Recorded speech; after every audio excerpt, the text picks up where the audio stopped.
જય શ્રી કૃષ્ણ, જેનીસ કિચનમાં આપનું સ્વાગત છે। તો ફ્રેન્ડ્સ, આજે આપણે બનાવવાના છીએ કેરીની ગોટલી અને જાંબુના ઠળિયાનો મિક્સ મુખવાસ, જે આપણા શરીર માટે ખૂબ જ ફાયદાકારક હોય છે। જે લોકોને વિટામિન B12ની કમી રહેતી હોય તે લોકોએ આ મુખવાસ જરૂર ખાવો જોઈએ। આ રીતે જ્યારે કેરીની સિઝન આવે છે ત્યારે મુખવાસ બનાવી અને રાખી દો તો આખું વર્ષ માટે તમે તેનો ઉપયોગ કરી શકો છો અને વિટામિન B12ની કમી રહેતી નથી। અને જાંબુના ઠળિયા ડાયાબિટીસવાળા લોકો માટે ખૂબ જ ફાયદાકારક છે। તો જો તમારે પણ આ રેસીપી શીખવી હોય તો મારો પૂરો વિડીયો જરૂર જોજો, અને જો મારી રેસીપી પસંદ આવે તો વિડીયોને લાઇક, શેર અને સબસ્ક્રાઈબ જરૂરથી કરી દેજો। તો ચાલો આપણે બનાવીએ એકદમ નવી જ રીતે ગોટલી અને જાંબુના ઠળિયાનો મુખવાસ।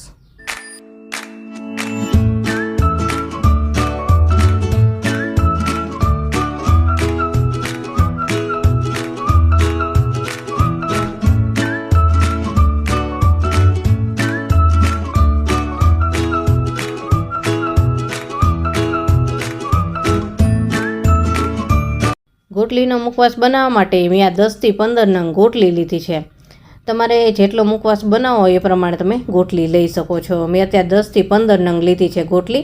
અને આજે જે આપણે મુખવાસ બનાવવાના છે એમાં તમારે ગોટલીને ભાંગવામાં બિલકુલ તકલીફ નહીં પડે એ રીતે બનાવશું, અને ગોટલી કડવી પણ નહીં લાગે એ રીતે આપણે બધી પ્રોસેસ કરવાની છે। હવે આ મેં એક બાઉલ જેટલા જાંબુના ઠળિયા લીધા છે। જાંબુના ઠળિયાને મેં સારી રીતે ધોઈ લીધેલા છે, એકદમ ચોખ્ખા કરી લીધેલા છે, પછી જ તેનો ઉપયોગ કર્યો છે। તો આ રીતના મોટા મોટા ઠળિયા હોય એવા પસંદ કરવાના, જે રાવણા આવે છે મોટા એના ઠળિયા છે। આ અંદરથી કડવા હોય છે, પણ એની પણ કડવાશ કઈ રીતે દૂર કરવી ને એ પણ હું તમને જણાવીશ।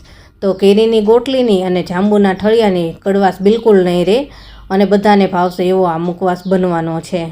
તો હવે શું આગળ પ્રોસેસ કરવાની છે એ આપણે જોઈ લઈએ। સૌથી પહેલાં આને કડવાશ કઈ રીતે દૂર કરવી એ હું તમને જણાવીશ।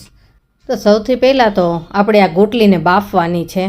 ઘણા લોકો ગોટલીને ભાંગી અને પછી બાફતા હોય છે, પણ આપણે અત્યારે આખી ગોટલી સીધી જ બાફી લેવાની છે, એટલે ગોટલી તોડવામાં બિલકુલ તકલીફ નહીં પડે, એકદમ આસાનીથી ગોટલી તૂટી જશે। તો આપણે આ એક કુકર લીધું છે અને કુકરની અંદર આપણે બધી જ ગોટલી એડ કરી દેવાની છે। હવે આ ગોટલીની અંદર આપણે 1.5 લોટા જેટલું કે 3 થી 4 ગ્લાસ જેટલું પાણી એડ કરીશું। ગોટલી ડૂબે એના કરતાં થોડુંક ઉપર રહે એટલું પાણી એડ કરવાનું છે।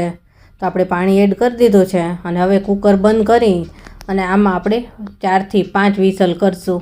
4 થી 5 વિસલની અંદર ગોટલી સરસ બફાઈ જાય છે, તો આને આપણે હવે ગેસ ઉપર રાખી દઈશું।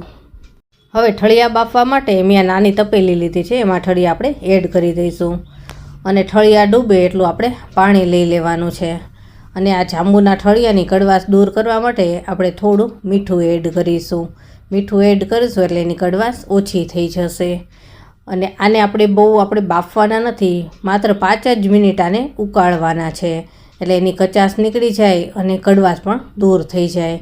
તો હવે આને પણ આપણે ધીમા તાપે ગેસ ઉપર રાખી દેવાનું છે। તો ગોટલી અને ઠળિયા બંને આપણે બાફવા મૂકી દીધેલા છે। કુકરવાળો ગેસ છે એ ફૂલ રાખેલો છે અને ઠળિયાવાળો ગેસ છે એ ધીમો રાખેલો છે। આને આપણે 5 મિનિટ ખાલી ઉકાળવાના છે, તો બસ થોડી જ વારમાં થઈ જશે। તો ઠળિયા એકદમ સરસ રીતે ઉકળી ગયા છે અને એની કડવાશ પણ દૂર થઈ ગઈ છે। હવે આને આપણે ઠંડુ થવા દેવાનું છે। થોડું ઠંડુ પડે એટલે આ ઠળિયાની છાલ એકદમ આસાનીથી નીકળી જશે, તો એને આપણે રેસ્ટ આપીશું। અને આ બાજુ કુકર પણ થઈ ગયું છે, તો આને આપણે રૂમ ટેમ્પરેચર ઉપર આવવા દીધું અને પછી જ ખોલ્યું છે। તો જો આ હજી ગરમ છે એટલે આને આપણે બીજા વાસણમાં કાઢી લઈશું અને ઠંડી પડશે એટલે ગોટલીને આપણે તોડી લેવાની છે। જે ગોટલી બફાઈ ગઈ છે એટલે તોડવામાં ખૂબ જ આસાની રહેશે। તો આને એક જાળીવાળા વાસણની અંદર કાઢી લઉં। તો આપણે ગોટલીને કાઢી લીધી છે અને થોડી ઠંડી પણ થઈ ગઈ છે। હવે આ ગોટલીને તમે તોડશો તો એકદમ આસાનીથી તૂટી જશે। જો તમે ગોટલી બાફ્યા વગર તોડશો ને તો થોડીક તકલીફ પડતી હોય છે, ઘણીવાર ગોટલી ભાંગી પણ જતી હોય છે અંદરથી। તો બસ હવે આને આપણે તોડી લઈએ। ગોટલી થોડી ઠંડી પડે ત્યાં સુધીમાં આપણે જાંબુના ઠળિયાની છાલ કાઢી લઈએ। જાંબુના ઠળિયાને આપણે પાણીમાં સરસ ઉકાળેલા છે, એટલે છાલ એકદમ આ રીતે જો ઝડપથી નીકળી જાય છે તરત જ। તો આ રીતે બધા જ ઠળિયાની છાલ કાઢી લેવાની છે, પછી જ એનો ઉપયોગ આપણે કરવાનો છે। અને હવે આપણે આ કેરીની ગોટલી જો આ રીતે કોઈ પથ્થર અથવા તો દસ્તાની મદદથી આ રીતે તોડી અને થોડી આ રીતે ખુલ્લી કરી નાખવાની. જે આ ગોટલીને આપણે બાફી છે ને એટલે તરત જ નીકળી જશે એકદમ આસાનીથી. પોચી થઈ ગઈ હોય તો આ જો ગોટલી એકદમ આસાનીથી નીકળી ગઈ છે. તો આ રીતે જ આપણે બધી જ ગોટલી કાઢી લેવાની છે અને પછી આપણે આગળની પ્રોસેસ કરીશું. તો આપણે આ બધી જ ગોટલી કાઢી લીધી છે અને બધા જ જાંબુના ઠળિયાની છાલ પણ કાઢી લીધેલી છે. હવે આને આપણે પીસ કરવાના છે. જો આને તમારે સ્લાઇસરની મદદથી છીણવું હોય તો છીણી પણ શકો અને જો છરીની મદદથી પીસ કરવા હોય તો પીસ પણ કરી શકો. તો સ્લાઇસરની મદદથી હું તમને એક ગોટલીના પીસ પણ કરીને બતાવું કે કેટલા પતલા થતા હોય છે. જે વેફર આપણે બનાવતા હોય છે બટેટાની એ ટાઈપના એકદમ પતલા પતલા થાય છે. જો આ રીતના એકદમ પતલા થાય. એટલે જો તમને પીસ મોટા ન ફાવતા હોય તો એ રીતે પણ કરાય. અને હું તો આ રીતે છરીની મદદથી જ એના પીસ કરું છું. આ રીતનો જે મુખવાસ હોય છે એ દેખાવમાં પણ સરસ લાગે અને ખાવામાં પણ મજા આવે. તો આ રીતે આપણે બધા જ પીસ આપણે છરીની મદદથી કરી લઈશું.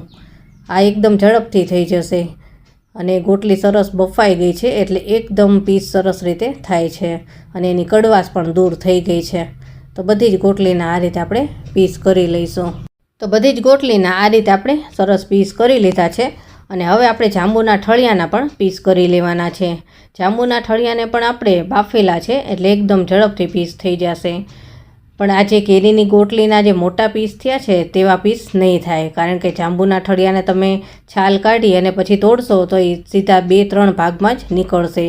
એટલે આ રીતના ટુકડા જ તમે કરી શકશો. તો આ રીતે આપણે જાંબુના ઠળિયાના ટુકડા કરી લઈએ અને પછી આગળની પ્રોસેસ કરીએ. તો ગોટલી અને જાંબુના ઠળિયાના આ રીતના આપણે પીસ કરી લીધા છે. હવે આને આપણે કઈ રીતે શેકવું અને શું શું મસાલા એડ કરશું એ જોઈ લઈએ. તો આ એક પેન લીધું છે. પેનની અંદર 1 ચમચી મેં દેશી ઘી લીધું છે. દેશી ઘીનો જ ઉપયોગ કરવાનો અને આને ગરમ થવા દીધું છે. હવે આપણે ગોટલી અને જાંબુના ઠળિયાનો બંને આપણે એક સાથે જ એડ કરી દેવાનું છે અને સાથે જ શેકવાનું છે. અને ધ્યાન રહે કે ગેસનો તાપ એકદમ ધીમો રાખવાનો છે. ધીમા તાપે જ આને શેકવાનું છે એટલે એકદમ સરસ રીતે શેકાઈ જશે. નહીંતર બહારથી બળી જાય અને અંદરથી કાચું રહે એવું પણ થતું હોય છે. તો આને સતત હલાવતા પણ રહેવાનું છે. જો છોડી દેશો તો કોઈ પણ એક જગ્યાએથી દાજી જશે અને બીજે કાચું રહેશે. તો આ જો થોડી જ વારની અંદર આનો કલર ચેન્જ થઈ ગયો છે અને સુગંધ તો એટલી સરસ આવે છે. જે ઘીમાં શેકાય ગોટલી અને આ જાંબુના ઠળિયા તો સુગંધ બહુ સરસ આવતી હોય છે. તો આ શેકાઈ ગયું છે અને હવે આપણે આની અંદર મસાલા એડ કરવાના છે. તો મસાલા શું શું એડ કરવાના છે એ આપણે જોઈ લઈએ. તો 1/2 ચમચી મેં મરીનો પાવડર લીધો છે અને એની સાથે આપણે 1/2 ચમચી સંચળ લીધું છે. સંચળથી એનો ટેસ્ટ બહુ સરસ આવે છે. અને 5 ચમચી જેટલો આમચૂર પાવડર લીધો છે એટલે થોડી ખટાશ આવે. અને થોડું 1 ચપટી જેટલું આપણે મીઠું એડ કરીશું. અને હવે આ બધું જ આપણે મિક્સ કરી લેવાનું છે અને ગેસનો તાપ તો આપણે ધીમો જ રાખવાનો છે. આ જે મરીનો પાવડર, સંચળ, આમચૂર પાવડર બધું નાખી અને જ્યારે મુખવાસ શેકાય ત્યારે સુગંધ બહુ જ સરસ આવે. તો બસ આ મુખવાસ આપણો તૈયાર થઈ ગયો છે અને આને આપણે પ્લેટમાં કાઢીએ. જો જોઈને જ ખાવાનું મન થાય એવો સરસ આ એકદમ નવા જ પ્રકારનો મુખવાસ બનીને તૈયાર છે અને આપણા શરીર માટે ખૂબ જ ફાયદાકારક છે. જો રોજે થોડો આ મુખવાસ ખાશો તો તમારા શરીરમાં B12ની કમી ક્યારેય નહીં આવે અને ડાયાબિટીસવાળા માટે ખૂબ જ ફાયદાકારક છે. તો કેવી લાગી તમને આ મારી રેસીપી એ મને કમેન્ટમાં જરૂર જણાવજો. અને જો મારી રેસીપી પસંદ આવી હોય ને તો મારી ચેનલને લાઇક, શેર અને સબસ્ક્રાઈબ જરૂરથી કરી દેજો. અને મારી ચેનલ ઉપર આવી નવી નવી વાનગીઓ ઘણી બધી છે એ પણ જોજો અને કમેન્ટમાં જણાવજો કે કેવી લાગી. તો ચાલો ફરી મળીશું નવી રેસીપી સાથે. ત્યાં સુધી બધાયને જય શ્રી કૃષ્ણ.